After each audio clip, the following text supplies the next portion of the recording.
Farrell. Awesome. Doing well. Nice to get back after the big interview last week. That was a fun one. Yeah. And how did you guys enjoy that? Oh, I loved it. I really enjoyed it. Yeah, he's amazing. What a guy. So nice to have Frank the Tank, and good dude, that's for sure. Mike, So, were you raw dogging this weekend? I had other stuff to do this weekend. First and foremost, Michael, we're going to talk to you. We'll let you talk about the Black Sox this past week.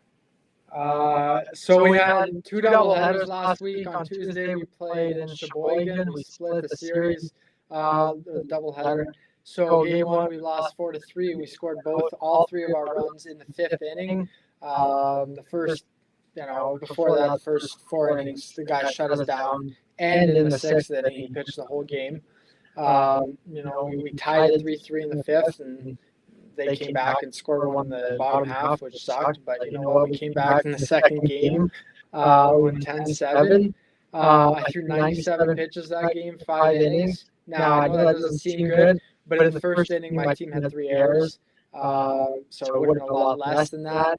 I mean, Sheboygan was a good hitting team, and they had some good pitching. So for us to put up 10 runs and play well after that first inning in the field was really good to see. listen to this guy, Jay. Oh, I threw 97 pitches, but he's throwing his teammates under the bus. My teammates 3 errors. I was awesome. But my teammates suck. Ask him about his hitting. Oh my! I got a hit in that game. I did. Oh, good for you, man. And what's coming up this weekend for the Black Sox? So this weekend we have our invitational tournament. It's going to be a fun one. I'm not sure how many teams we have. So I was going to ask you about that quickly. Mike, sorry to cut you off. I heard 2 teams have already dropped out. Oh, it's 2 now. Oh, this happens every time we go to host a tournament. Oh, really? Who are the teams? I don't know that. I heard yesterday. Charlevoix dropped out. I heard 2 teams dropped out. So I was actually looking for clarification from you. I didn't know if that was. Okay, I heard 1. It might be 2. Okay. I'll reach out to Mr. Chris Walsh. I'll find out. Well, that's. Yeah, I heard it from a couple people on the executive of baseball that 2 teams have already dropped out. I'm just a little bit confused because it's supposed to be this weekend. It's supposed to be a big tournament, and yet we don't know if it's going to be streamed, and we don't know how many teams are in it. So even though it's coming up, we don't know all the details yet. As soon as we find them out, Follow Sioux Sports. follow Sioux Sports. It'll be all over their Instagram, every other type of page they have. It'll be on the Black Sox Instagram too, but we just gotta wait and see what happens. Maybe your teammates can step up to your level this weekend, right? And really play like everybody, right? I'm just telling you what happened. I've never sugarcoated the fact that I'm having a rough year hitting. I know. I'm just telling you. I mean, So he's lucky he almost has a spot on the Centennial. That's right. Already locked up as a pitcher. no, If you want, I I don't can- know. if you I want- don't know. Mike, I have an unhittable knuckle curveball I can teach you how to throw someday. Unhittable. I can't So- throw a curveball. My fingers are too small. But told me to tell you that it's on the tee, though. And that it goes 25 miles an hour. So, Tony, are you still coaching Sioux Minor? I am. Really successful start to our season. It was unbelievable. It was nice to get out. So I drove by this afternoon. That parking lot was jammed. legit. But the coolest part of the whole thing, and the city took a lot of shit for the lights and a lot of crap for what was going on there. You could really see your ball head. Yeah, seriously. I'll tell you this though, they turned the lights on last night. It was the first football game with lights. Absolutely, I got goosebumps just talking about it. It was absolutely beautiful. I mean, the city did an A+ job with placing those lights. Looks amazing. It's like daylight out there. It was super awesome. It was cool. The Steelers play this week. Get out, watch some football under the lights. It was awesome. But yeah, it was a great start to our Sioux Minor football season. Close games all around. The only one that wasn't was we had a really good game against Team Fuseli, and I give our kids a ton. Is yours the Lions? Yeah, but I'll tell you this: going into that game, Team Fuseli and the Cougars, they have big kids. Like we're a really young team. We have a lot of grade 7s. And our kids were just playing unbelievable, pushing them off. Tony, what team are you? We're the Lions, obviously. And the Cougars are bad, or No, that's the thing. They're good. The Cougars, I'm telling you, by the end of the season, they are going to be one of the top teams in the league. The score is not indicative of the game. It was one of those. We held the ball for the entire first quarter. Like the entire first quarter we had it, so it was good. But yeah, it's just nice to get back out. Football's great. Nice to be back. Also, congratulations to the, I'll mention the Steelers here quickly. Sioux Steelers with a 15-6 win. The ageless wonder, Dan LeDuc, again with another touchdown. And Taylor Hall had the other one. So, nice job by them. One of my favorite players that I ever coached all time, Steve Heima, came back and was rushing the ball for the Steelers. So props to Heima. He's got 2 young kids at home now, and the fact that he's out there playing, good for him. And quickly, I'll just mention the SaberCats. SaberCats with a convincing win over the North Bay Bulldogs, 36-12. Absolutely dominant performance by the SaberCats. Penalties killed them, but I mean, and having no punt game kind of was a bit of an issue as well. But we'll see if that changes next week. I'm really excited for next week. Guys, if you're a football fan in this city, we have a triple header next week, right? We have the junior varsities at 1. All Sudbury. We have and all Sudbury. We have the varsities at 4, and then we have the Steelers at 7. So big game for a big week of football next week, and looking forward to it. And I have no problem with Superior Heights for football, but going down and watching that junior varsity, watching the junior varsity at the John Rhodes, that atmosphere is just so much better at the John Rhodes. There's no comparison. I don't care. And the city's really stepped up that. Yeah. I don't care what anyone says, man. I'm always a proponent for the Rhodes. I don't love. No, you are on mine. Yeah. Okay. I love, nothing against Superior. It's a nice field up there, but I am a huge let's play on grass guy. That setup is the best in the city, and that's where football should be played in Sault Ste. Marie. And I was in the booth the other day, so football players in and out. And I'll use one person, Tom Mann, was sitting beside me, and he goes, "This is the best I've seen the field in about 7 to 10 years." Oh yeah, it's beautiful shape. He said to some of his guys who were doing the stats and that, saying, "You want to play game next year?" So it shows you how excited football people are down there. Yeah, that's awesome. So now we're going to get a little bit into the national sports, and I think it's still Sault Ste. Marie tied. Tony and Michael, you guys talk about this one. Kyle Dubas goes to Pittsburgh Penguins. Talk a little bit about that. So he doesn't even have the same role now in Pittsburgh. Obviously, he was the GM in Toronto, and now he's the president of hockey operations in Pittsburgh. One of his first moves was getting rid of 3 people connected to the franchise. Do you know who they were? No. So they were all, I don't know what position they had, but they were all hired by Hextall, and his first move pretty much was getting rid of 3 of them. Dismissing them. So it feels like he's really trying to take command and change the atmosphere in Pittsburgh pretty quick. Yeah, you know what? It's funny you mentioned that because I talked about this before, right? He said that he's not going to take the role of general manager anywhere else. Well, he didn't. That was. He said he wasn't going as the GM, right? Nice. I'm sure it's pretty much he's the GM there, right? But then, it's smart that he had a different title to it. Yeah, you know what? The whole situation seems like, I don't know if I mentioned this last week or not. But this whole situation seems like a high school breakup, right? High school boyfriend and girlfriend breakup, right? The boyfriend. I'm never gonna date anyone else again. I'm never gonna do it. You're my love of my life. And then Shannon and the girl just says, "No, I'm done with you." So then, what does the boyfriend do? He gets all mad about it. And he runs off and storms off and has something else set up. And he's ready to go because now that has motivated him to do it, right? And that's kind of how this whole thing feels. I think Dubas is doing the right thing. I think he's in a great spot. He can put in whatever he wants. I'm excited to see it. I really am.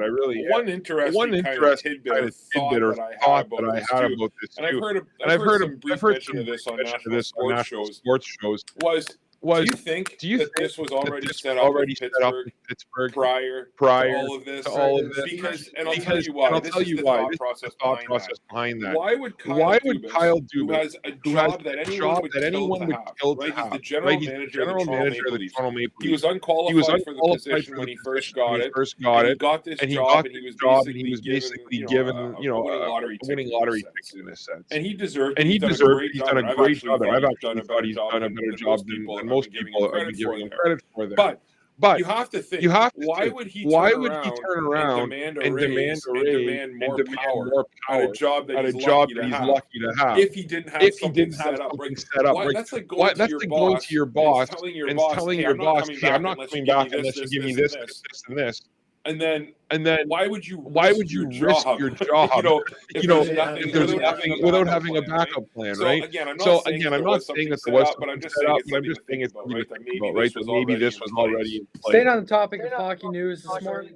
Who's going to be their GM there? Jason Spezza.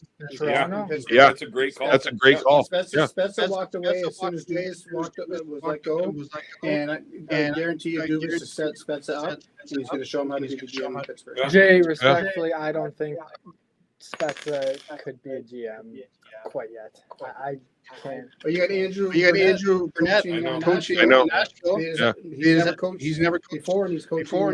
Martin St. Louis from Montreal was coaching. Montreal. AAA Bantam Hockey or something. Yeah. Montreal. Today, I find if you have a tag of player retired, you're doing something. In hockey. Yeah.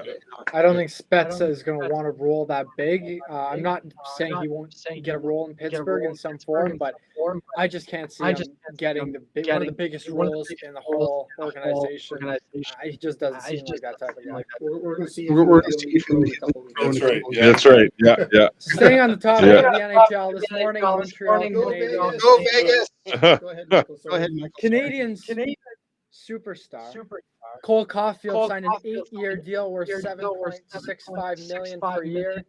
I think McDavid's making $16 million right now, $14 million. Yeah. So that's about split in half, about around that. Do you think this is going to age as a good contract for the next 8 years? Keep in mind, as of right now, Caulfield can't really do much else besides score. And this year he was on the long term. He was on the IR for a large chunk of the season. Yeah, I think it's funny you mention that because these contracts struggle a lot. Mostly 8 years. I think if you're a general manager, and I'll compare this to the William Nylander deal that Dubas signed years ago, right?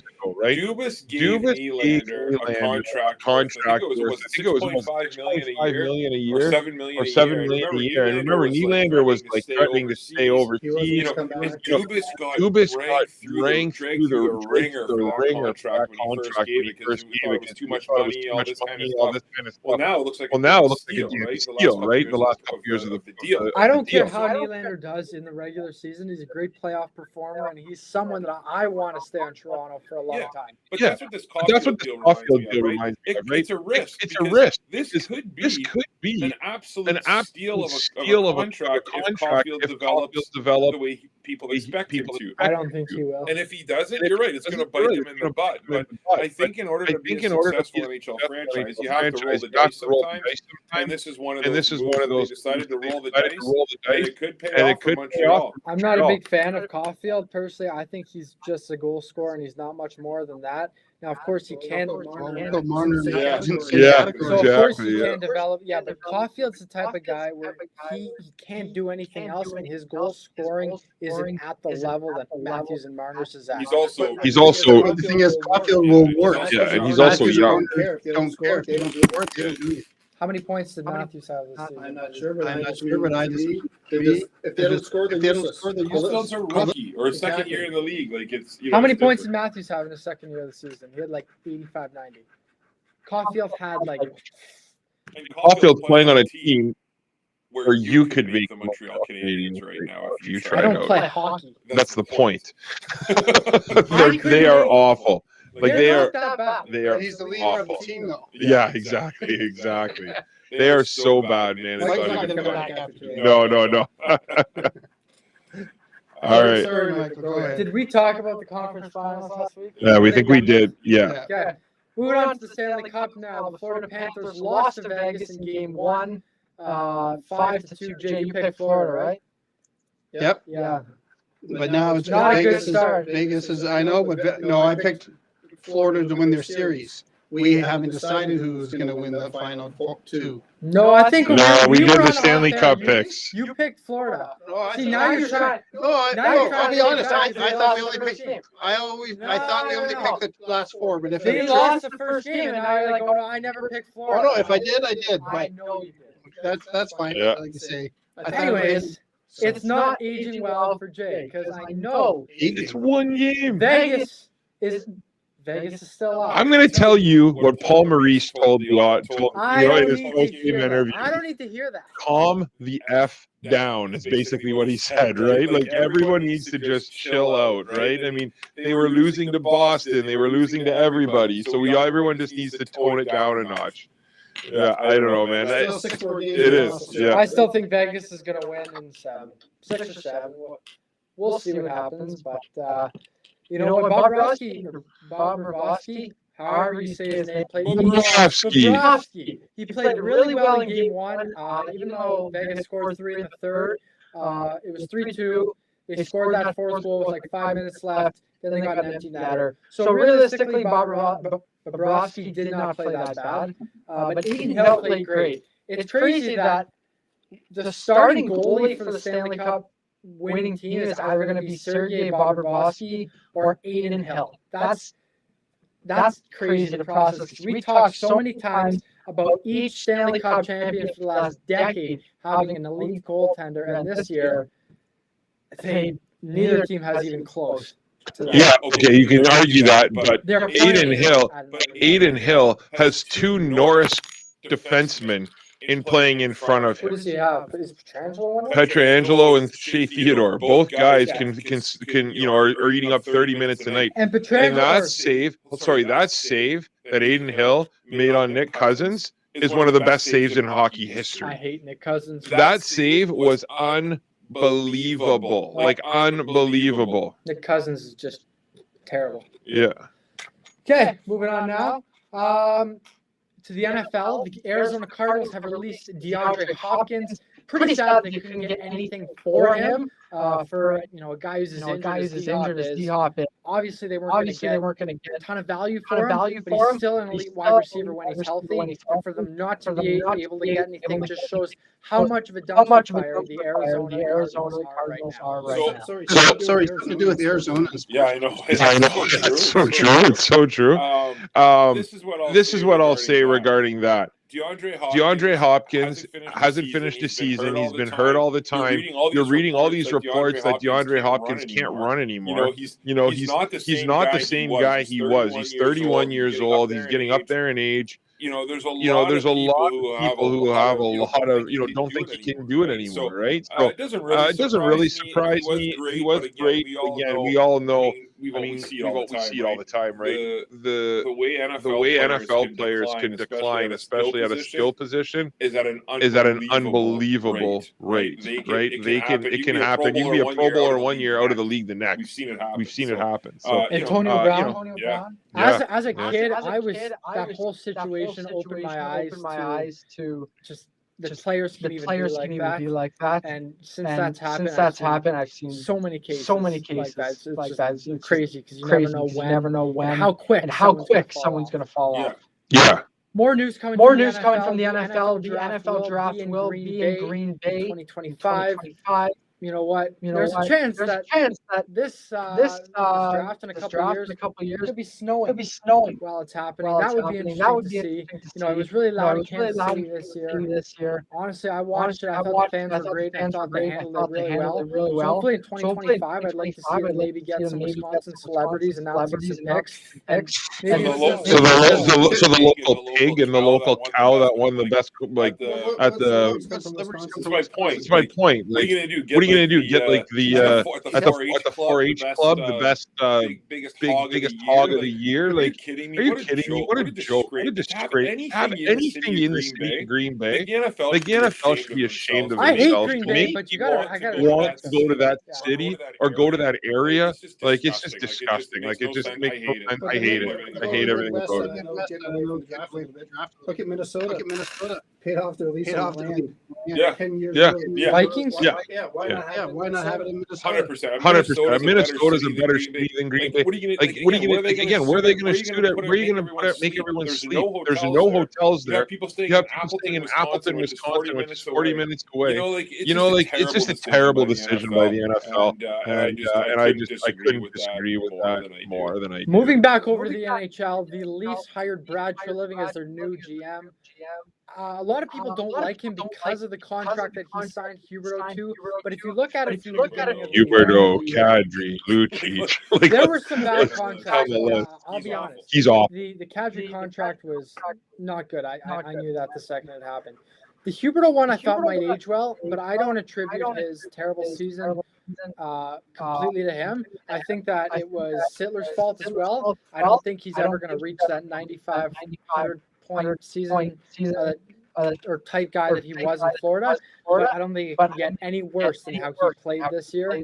I'm not saying that Treliving is a great hire, but you know, there weren't too many options, to be honest. I despise it. Anybody who thinks that this is an upgrade over Kyle I never Dubas said it was an needs to give upgrade. their, no, you never did, but I've heard that. You need to give their head a shake. Brad Treliving is a guy who's, given everything on a silver platter, everything on a silver platter. His hockey career, he's giving out 7 and 8 year contracts to 30-year-old players. He's done that throughout his entire career as GM. You cannot be a successful general manager doing What that. does everyone say about him? Losing a nice guy? Okay, well, Dubas was a nice See, guy. this is right? some of the best.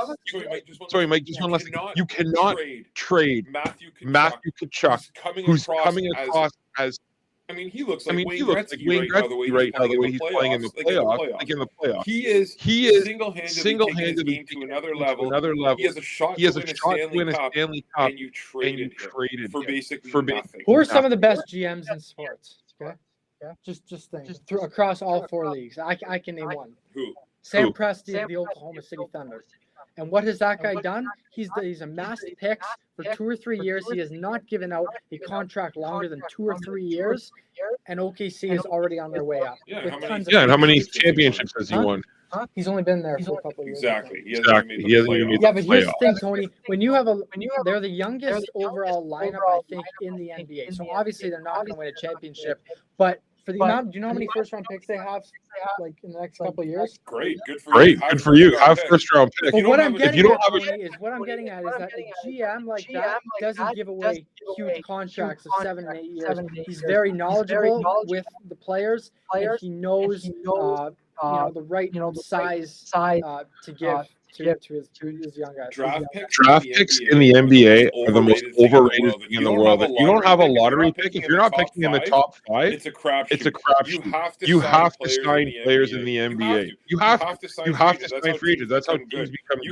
You can have 8 first-round draft picks, but if every pick is between 15 and 31, your team's not going to get any better. Because those guys are guys that in the third round, second round in the NBA. You know, it's just, draft picks in the NBA aren't as valuable as they are unless the top 5. Who's the best NHL GM?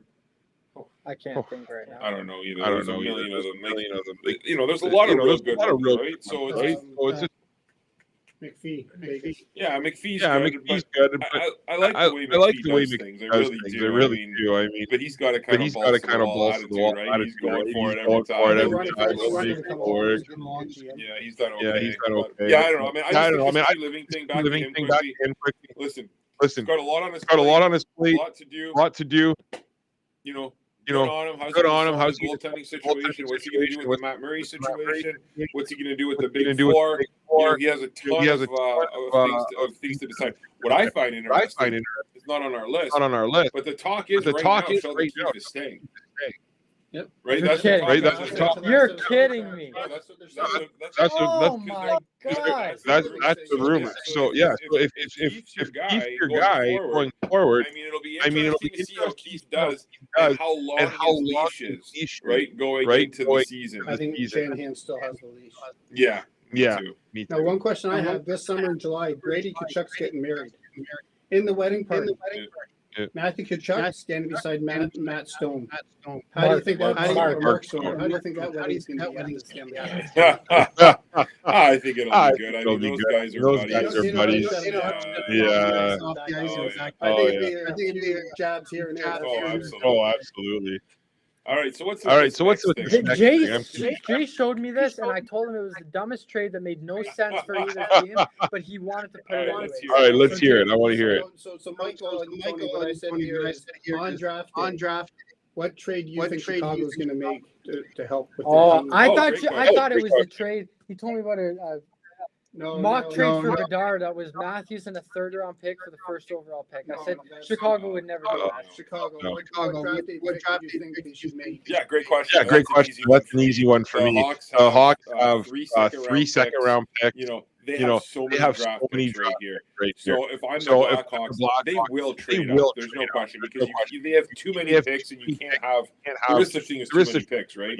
So I could see them packaging their second, first round pick, and maybe one or two second round picks, and move back into the top 10, which is what I see. So the Blackhawks will not stay where they are with their second, first round pick. That's right. You will see a trade. I mean, in a perfect world, what I'd love to see is kind of pull something that the Houston Texas pulled off this year.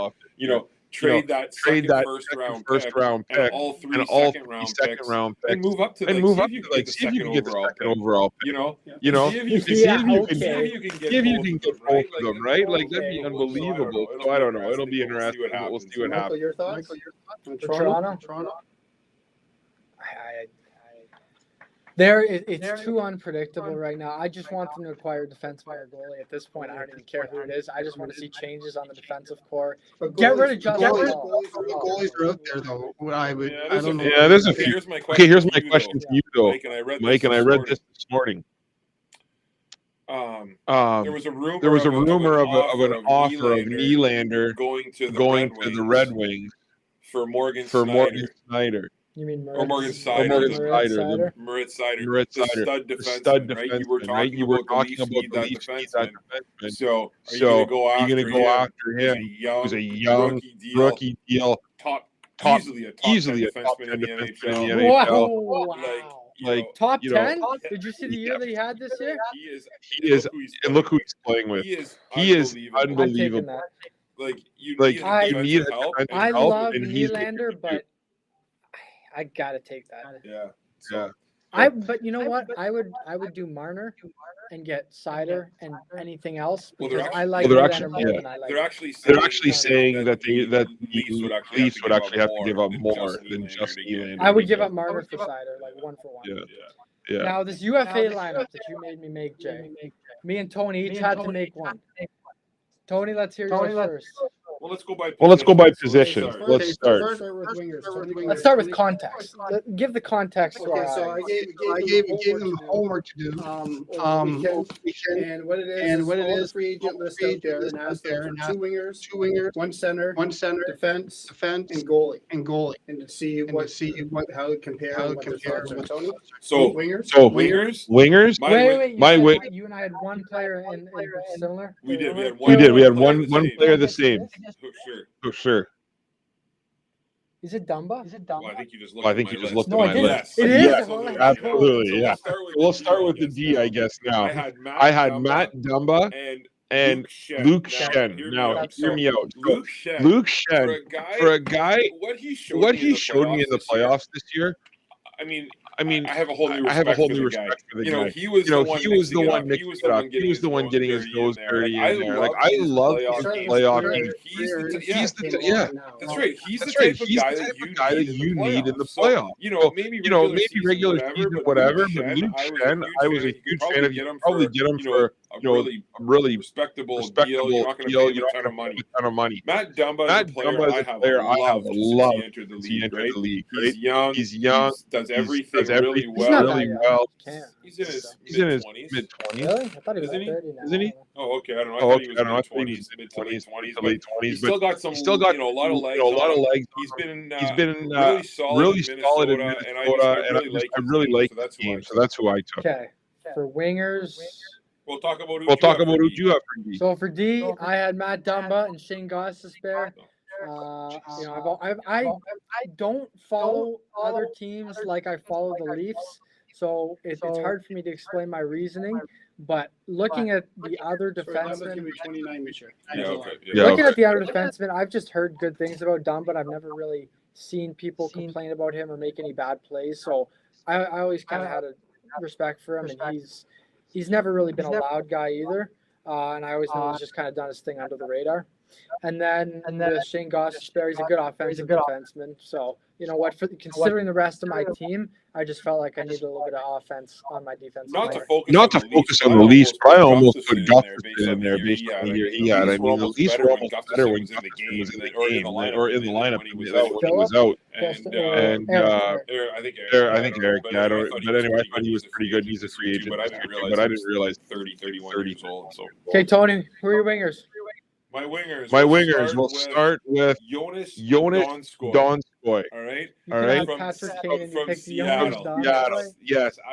I think he had an unbelievable year. I love what he brings to the table. He grinds every single game. He is the type of player you need in order to win. I see who you put on your list as a winger, and I'm not going to ruin it. But I just really like his game. My other winger, probably my favorite player. One of my favorite players in the league, just because on a personal note, but Max Domi. I think Max Domi has kind of been given a raw deal throughout his NHL career. I think he needs a little bit of stability. I can see Domi playing on a team. Put Domi on the third line, with some talent. Put him with Dallas. I see him almost playing on a team like even the Oilers or something like that, down the lineup a little bit. And I think he'd be a heck of an addition. Oilers, for instance, Patrick. Vander King. We're having a lot of trouble. He's in his career turned 180. So I picked Vladimir Tarasenko as well as Michael Bunting. Patrick Kane was an option, but this guy has had too many surgeries over the last couple of years for me to want him on my lineup. He's also like 33 or 34. So I don't need that type of age and that type of injury-prone player on my team. Tarasenko, he's had his injuries, but he had a good couple months in New York, and I feel like he can replicate that in the coming years. And Michael Bunting is he's a gritty player that I liked on the Leafs, and I think that in the future, good things lie ahead for him. Yeah, I do like the Bunting pick as well. That's a really good one. So for my center, I picked Ryan O'Reilly. You know what? I still think this guy's a lot in him.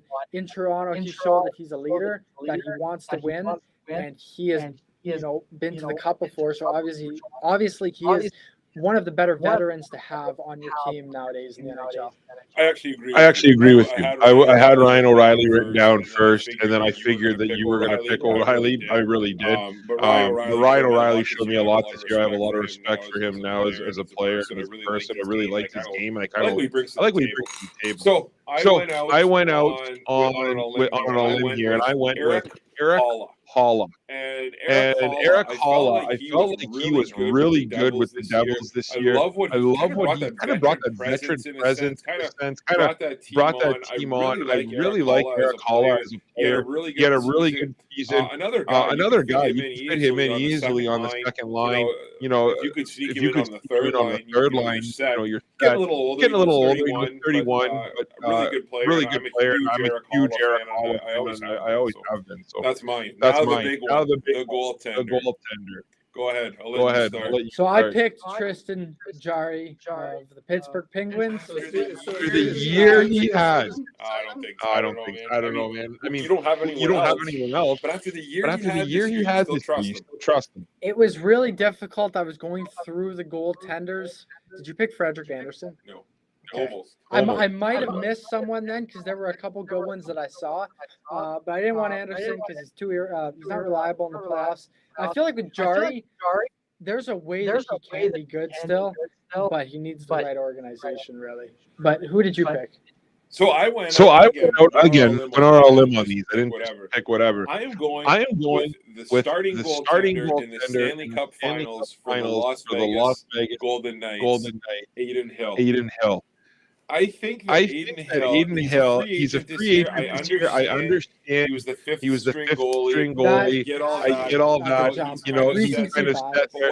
What I'm recency biased, 100%. But you're gonna get a goaltender, and you know he might not even be a starter. He may need to split time. But the point is, you have a guy now who has Stanley Cup Finals experience. He's still young. He's still figuring out his game. And I don't care, man. You watch Vegas play, and he's solid. He's making the same speeds to me. And yes, he gets out of position like the Eric Staal goal, right? In the last when Staal scored for Florida. I think it was the first goal of the game. Short-handed, he was way out of position. But then again, he makes up for it with that save on Cousins. So there are lots of options though in the goaltending realm. When I was looking at that list, I couldn't believe how many options there were. So there's going to be lots. So we'll kind of see what happons going forward. Jay, did you put a team together?